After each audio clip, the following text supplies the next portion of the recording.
What happens when the people who spent years calling a man a brutal dictator suddenly panic the moment that he's finally taken down? Because that is exactly what just happened in Washington, D.C. Donald J. Trump, the sitting president of the United States, didn't give a speech. He didn't hold a summit. He didn't launch a war. He ended the problem. Nicolas Maduro, the same dictator the Democratic Party condemned, sanctioned, and blamed for mass starvation and millions of refugees, was arrested and taken into custody by the U.S. authorities with the Drug Enforcement Administration front and center. No American soldiers killed, no bombs, no chaos. So why did Democrats melt down? Why did the very same voices that demanded Maduro be removed from power suddenly rush to defend him, downplay his crimes, and even call Trump's action impeachable? Well, here's the part that should bother you. This wasn't confusion, it was exposure. Because when Trump actually solved the problem they only performed outrage over, the mask came off. That's what happened. The backpedal was instant. The talking points flipped overnight, and all of a sudden the hypocrisy was so blatant that they couldn't even keep their own word straight. Well, tonight we're walking through exactly how this blew up so fast, how Democrats thought it was safe, and more importantly, why this moment may have permanently shifted how millions of voters see them. Stick with me, guys, because once you see this, you cannot unsee it. Drop a like for the video and subscribe to the channel to show your support. Let's go ahead and start with the exact moment that everything broke. Not in Venezuela, not in Latin America, in Washington, D.C. Because when Donald J. Trump, the sitting president of the United States, confirmed that Nicolas Maduro was in U.S. custody, escorted by Drug Enforcement Administration, the shockwave didn't hit Caracas first, it hit the political class. No war, no invasion, no regime change campaign, no American casualties. Just a dictator who Democrats had spent years calling a criminal, suddenly removed from the board. That is when the panic started, my friends. I mean, you could feel it, the silence, the scrambling, the sudden shift in tone, because Trump didn't talk about the Maduro problem. He ended it cleanly, quietly, and legally.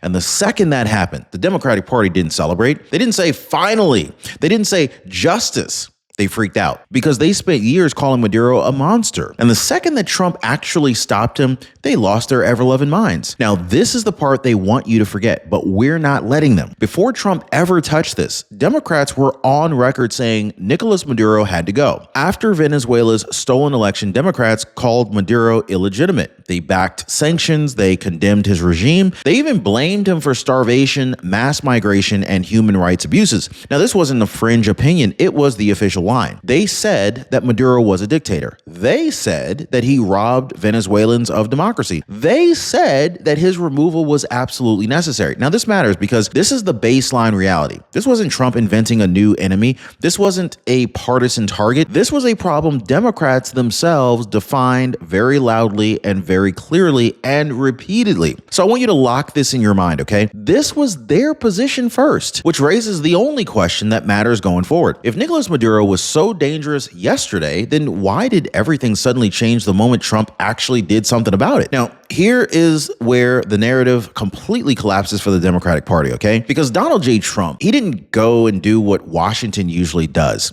He didn't launch a war. He didn't send troops into Venezuela. He didn't even turn this into Iraq, Libya, or Syria. Instead, Trump used intelligence, law enforcement, and international pressure to do what Democrats said was impossible. Remove Nicolas Maduro cleanly. No bombs falling, no cities leveled, no American soldiers coming home in caskets. The Drug Enforcement Administration escorts Maduro into custody, and just like that, a dictator Democrats spent years condemning is off the board. This is the moment that the contrast becomes undeniable. Democrats talked, Trump acted. They warned about chaos, Trump delivered order. They claimed moral superiority. Trump produced results. And this is the escalation point. Trump didn't just do what they wanted. He did it better. He did it faster and cleaner than they ever could. And so this is where I caught the backpedal, okay? Because almost immediately, within hours, the language changed. The same Democrats who called Nicolas Maduro a brutal dictator suddenly started calling Trump's action dangerous. They warned about escalation. They hinted at illegality. They pretended that this was somehow reckless. Same facts, same Maduro, same crime. crimes, but completely different reaction. Why? Because Donald J. Trump solved a problem that they only performed outrage over. And once that happened, the politics flipped. Notice what didn't change, okay? No one claimed Maduro was innocent. No one defended his record. No one said Venezuela was better off under him. They didn't change the facts. They changed the politics. And this is how you already know that this meltdown wasn't about law or safety or morality. It was about control from day one. It was about credit. It was about the wrong person getting the win. And then it got worse because even Kamala Harris stepped in. Yeah, where's she been, right? Instead of acknowledging that Nicolas Maduro was finally off the board, Harris issued a statement condemning Donald J. Trump's action outright. She claimed it was unlawful. She implied it was about oil. She warned about escalation and chaos. But here's the problem. This is the same political machine that Kamala Harris was part of that sanctioned Maduro to begin with, condemned his election theft, and they even labeled his regime a threat. That is what the Democrats already did to Maduro. Nothing about Maduro changed. Nothing about his crimes have changed. Only one thing changed. Trump succeeded where they failed. And the audience didn't need this spelled out for them. They feel the contradiction immediately because Kamala Harris wasn't warning about danger when Maduro was starving his people. She wasn't worried about escalation when Democrats were calling for his removal. The meltdown wasn't subtle. It was defensive. It was rushed, and it reeked of panic. Because once Kamala Harris went on record opposing Maduro's arrest, the mask slipped and people noticed. And that is when Democrats hit the nuclear button. Not concerning, not needs review, not let's investigate. Impeachable. Now,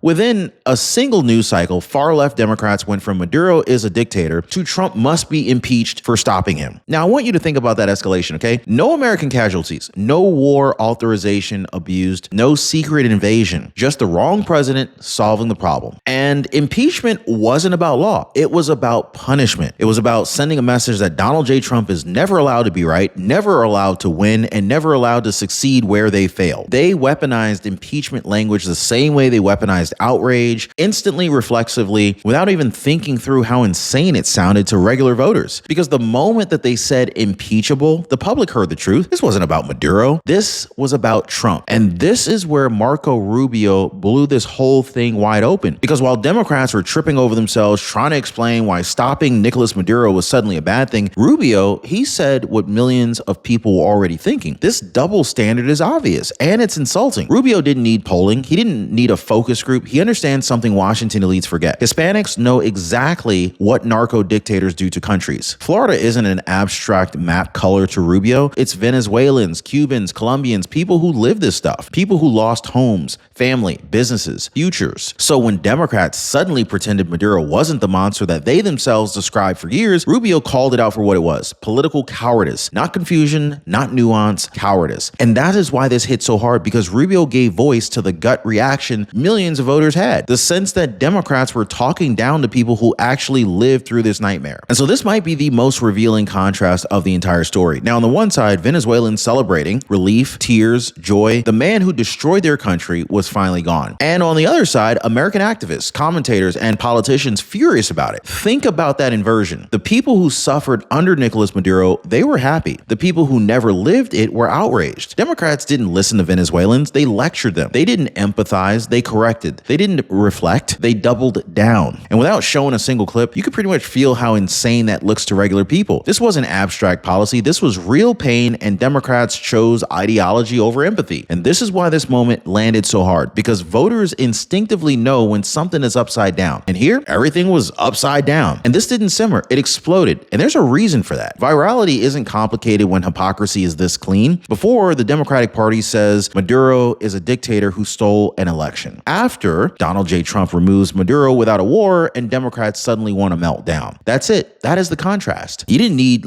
deep policy knowledge. You didn't need to follow foreign affairs. You just had to remember what they said yesterday. People could literally see the flip in real time. The language changed. The tone shifted. The excuses piled up. And the audience felt something deeper than disagreement: betrayal. Because voters were not watching a policy debate. They were watching people abandon their own words. That's why this went viral. Not because President Trump tweeted about it, not because media pushed it. It blew up because Democrats exposed themselves. And once that happens, there's no algorithm in the world that can stop it. Now, here's the miscalculation that sealed it. Democrats thought this would be safe. They assumed voters forgot what they said about Maduro. They assumed outrage would be recycled. They assumed people wouldn't connect the dots. But they were wrong, because this time, the timeline was just too short. The contradiction was too fresh. And Donald J. Trump, he didn't give them months to spin it. He gave them hours. And in those hours, they panicked. This is why the reaction felt sloppy, why the messaging wasn't coordinated, why impeachable came out so fast. They weren't controlling a narrative, they were reacting to one. This was supposed to disappear into the noise, but instead it became a spotlight. And the moment Democrats realized this wasn't safe anymore, you could hear it in their voices. The confidence was gone. The certainty cracked. Because once voters see it, they don't unsee it. And this is the part Washington, D.C. refuses to say out loud, but voters already understand it. This wasn't just a bad news cycle for the Democratic Party. This was a trust fracture. Hispanic voters, especially Venezuelan, Cuban, and Colombian communities, don't experience Nicolas Maduro as an abstract headline. They experienced him as lost homes, empty grocery stores, broken families, and exile. So when Democrats suddenly defended the politics or the optics around Maduro instead of acknowledging his removal, it wasn't interpreted as nuance. It was interpreted as disrespect. And this cuts straight through states Democrats cannot afford to lose: Florida, Texas, Arizona. Now, you don't need polling to see this. You can hear it in the conversations. You can see it in reactions. People aren't debating policy. They're questioning sincerity. Because once voters believe that you're willing to abandon your own words the moment power shifts, suddenly everything else becomes suspect. This isn't about left versus right anymore. This is about who people believe is telling the truth. And this is where the story locks into place. Donald J. Trump acted. The Democratic Party reacted. Trump didn't give speeches about Maduro. He didn't perform outrage. He didn't posture for applause. He solved the problem cleanly, decisively, and without dragging the country into another endless conflict. And when that happens, Democrats showed us who they really were under pressure. The meltdown wasn't accidental, it was revealing. Because when performance meets reality, reality always wins. This moment didn't expose Trump, it exposed a political class that depends on outrage more than outcomes, and panics the moment that somebody actually delivers results. That's what happened. This is why it went viral, and this is why people can't stop talking about it. Now, if you felt something watching this unfold, you're not alone. Let me know what you think in the comments, guys. Hit the like button if you saw the backpedal. Subscribe if you want the truth without the spin. I'll see you on the next one.